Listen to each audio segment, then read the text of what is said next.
"You've been hiding money from us," my sister screamed at Thanksgiving dinner. I cut them all off immediately. A week later, she tried to forge my professional certificates.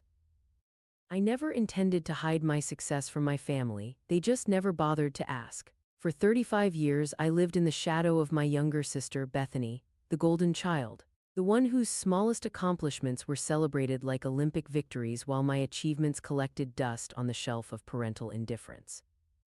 It wasn't that I craved attention. I'd long ago accepted my place in the family hierarchy, but I did expect a basic level of respect that never materialized. Growing up in our middle-class suburban home, the pattern was established early. When I made honor roll every semester in high school, my parents nodded absently. When Bethany managed to pull her grades up from C to B for a single marking period, they took the entire family out for a celebratory dinner. The message was clear. Extraordinary was my baseline, and anything less than miraculous from me wasn't worth acknowledging. My college graduation from Cornell with a double major in business and gemology, earned through scholarships and part-time jobs, coincided with Bethany's acceptance into community college. Guess which event dominated our family conversations that month? My parents drove 4 hours to attend my ceremony but spent the entire time discussing Bethany's exciting new chapter. I sat silently as they planned her dorm decorations over my graduation dinner, which they insisted we cut short so they could get back to help her prepare for orientation. The pattern continued when I approached them for help with my first business loan. I had apprenticed for 3 years at Jenkins Antique Jewelry, learning authentication techniques from one of the most respected gemologists on the East Coast. I had saved nearly $30,000, had an impeccable credit score, and needed just $15,000 more with cosigners to secure a small commercial space. "We just don't think playing with old jewelry is a sustainable career path, Evelyn," my father said, not even looking up from his newspaper. Meanwhile, they had co-signed Bethany's car loan the previous month and helped with the down payment on her condo the year before that, despite her spotty employment history and maxed-out credit cards. So I did what I had always done, figured it out myself. I worked longer hours, took on authentication side gigs, lived in a studio apartment with barely functioning plumbing, and ate ramen for dinner more nights than I care to admit. 6 months later, I secured the loan on my own and opened authentic heritage jewelry appraisals in a tiny corner shop with just enough room for my equipment and a small display case. The business grew slowly but steadily. I built a reputation for accuracy and integrity, specializing in estate jewelry authentication that larger auction houses eventually came to rely on. By year 3, I had hired 2 apprentices and moved to a larger location. By year 5, I had expanded to authentication services for major insurance companies and private collectors. Year 7 brought expansion to 3 cities and a staff of 15 specialists, all trained under my exacting standards. Through it all, my family remained oblivious to my success. They called my business Evelyn's Little Jewelry Shop and made jokes about dusty trinkets. Not once did they visit my flagship store, even after I relocated to a prestigious address in the financial district. At family gatherings, they directed conversations toward Bethany's latest drama, her revolving door of boyfriends, her frequently changing career aspirations, her financial struggles that somehow never seemed to improve despite multiple fresh starts. What they didn't know, what I never told them, was that I had been anonymously supporting them for years.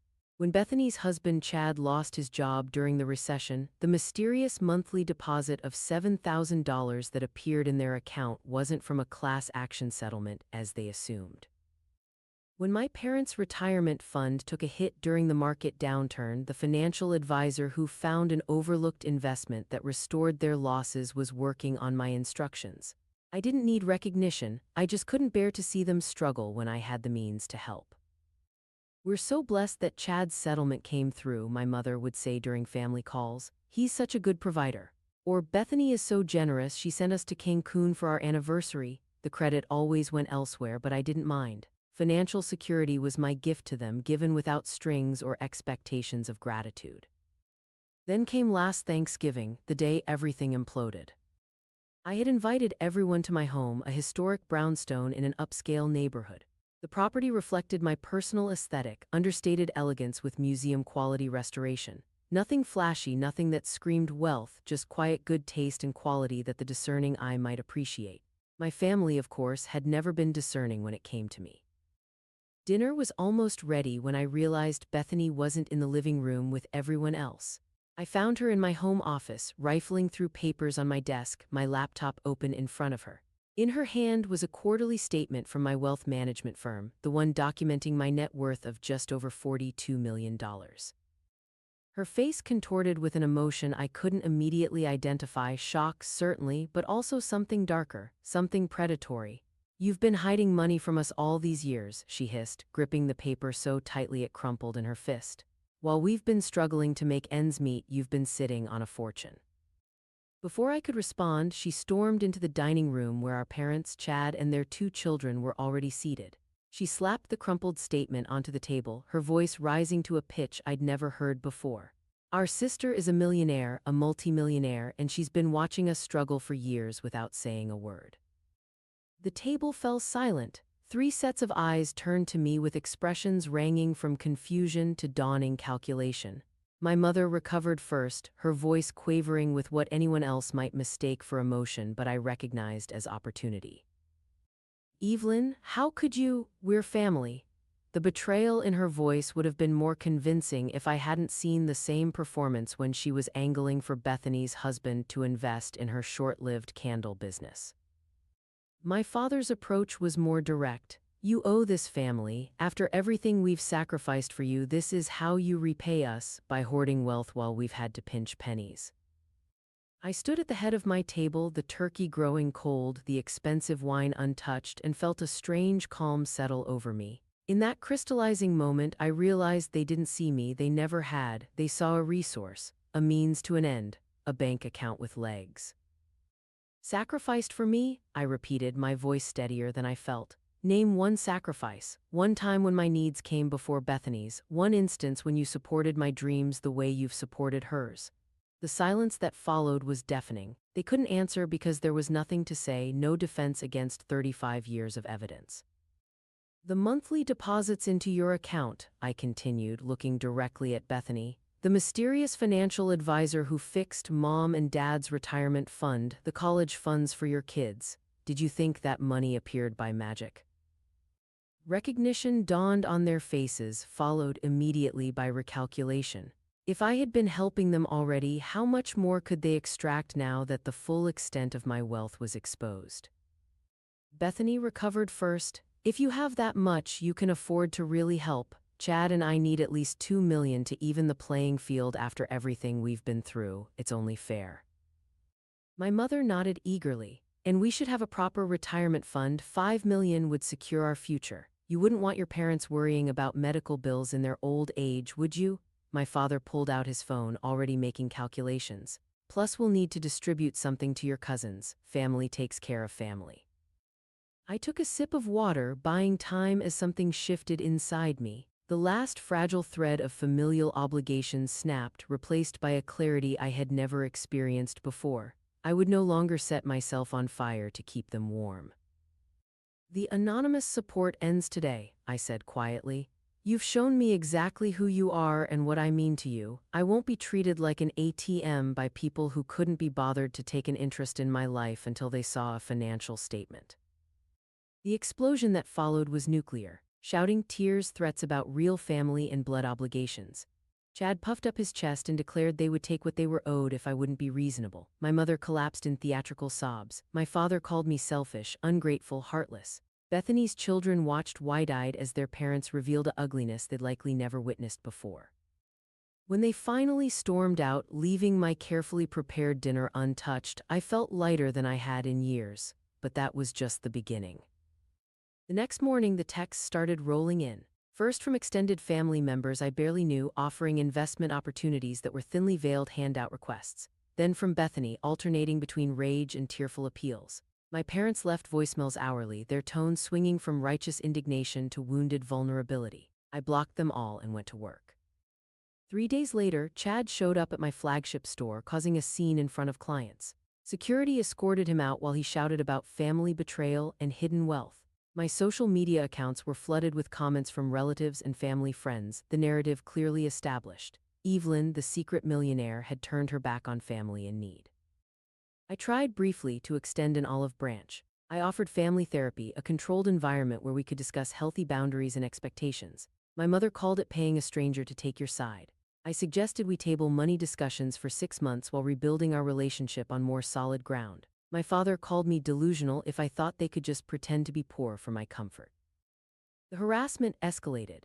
Bethany showed up at my home at midnight, pounding on the door until neighbors threatened to call police. Anonymous negative reviews appeared online for my business, all suspiciously similar in their complaints. A rumor circulated among industry contacts that I was under investigation for tax fraud, a dangerous accusation in a business built on trust and reputation. Then came the counterfeiting scheme that I should have seen coming. During a tense family dinner I had foolishly agreed to in hopes of reconciliation, I noticed Bethany lingering in my home office while supposedly looking for the bathroom. That evening, I felt uneasy enough to check my professional equipment and discovered one of my authentication stamps was slightly out of place.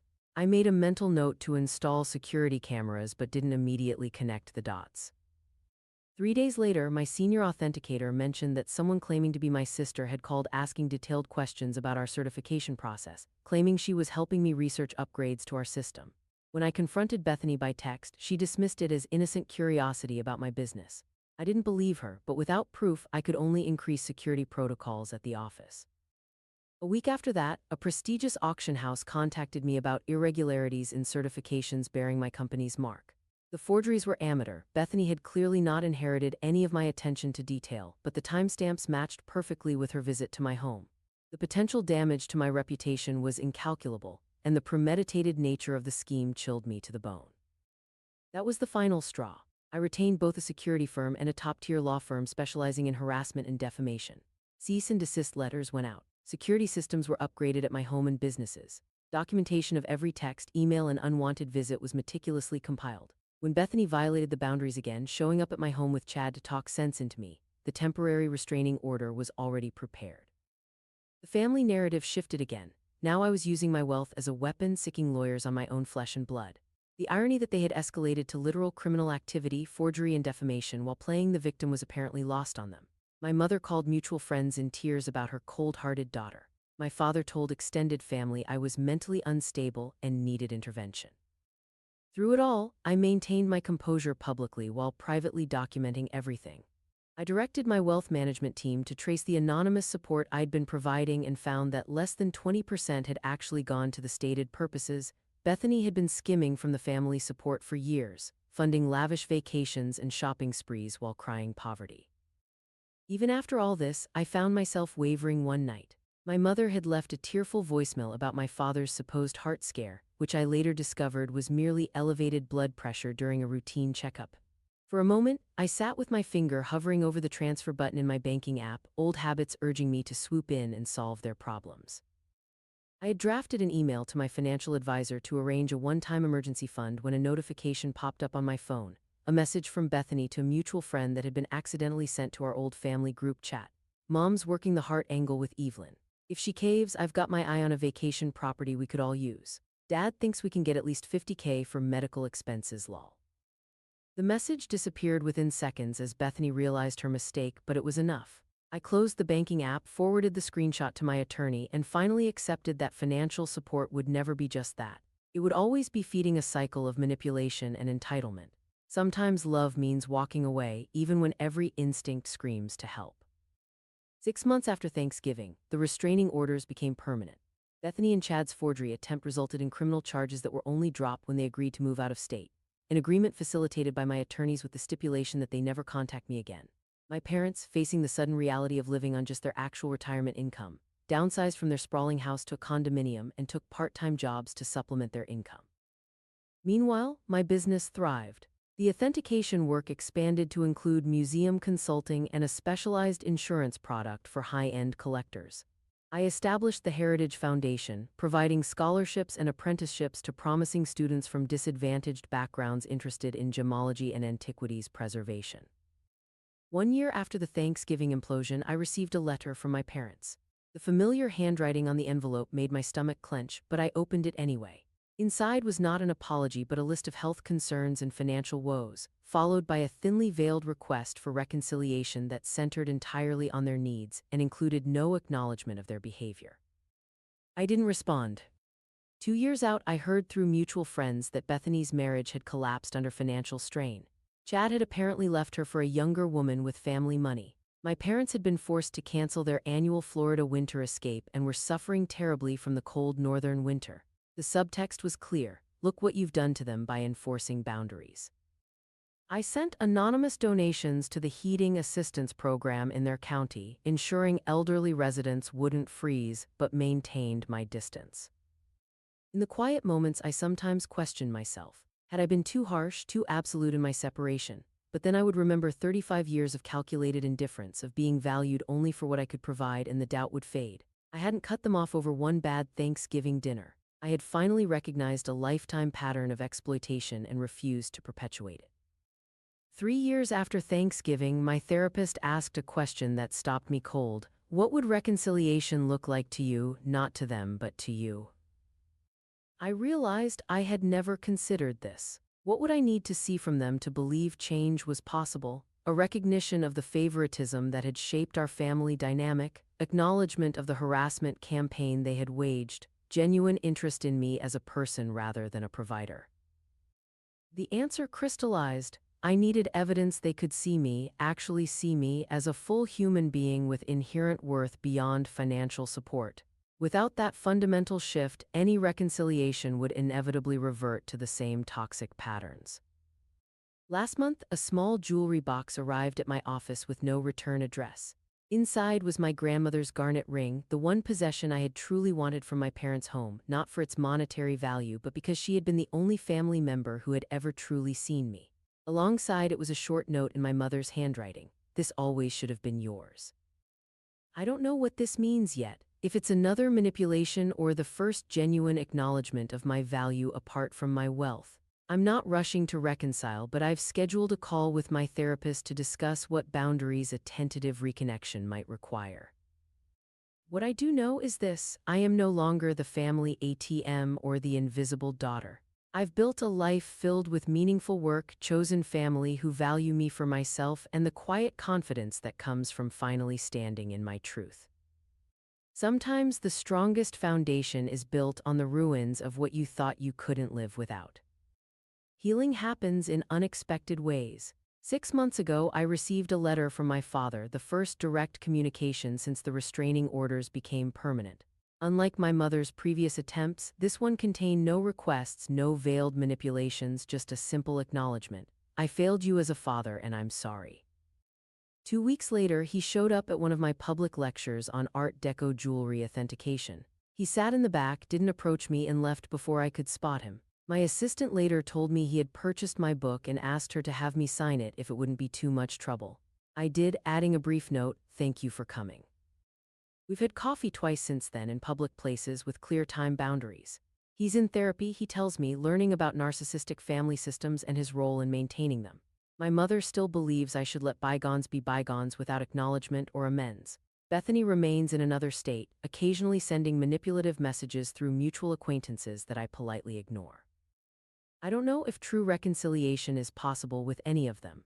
What I do know is that I no longer feel the ache of their absence like a phantom limb.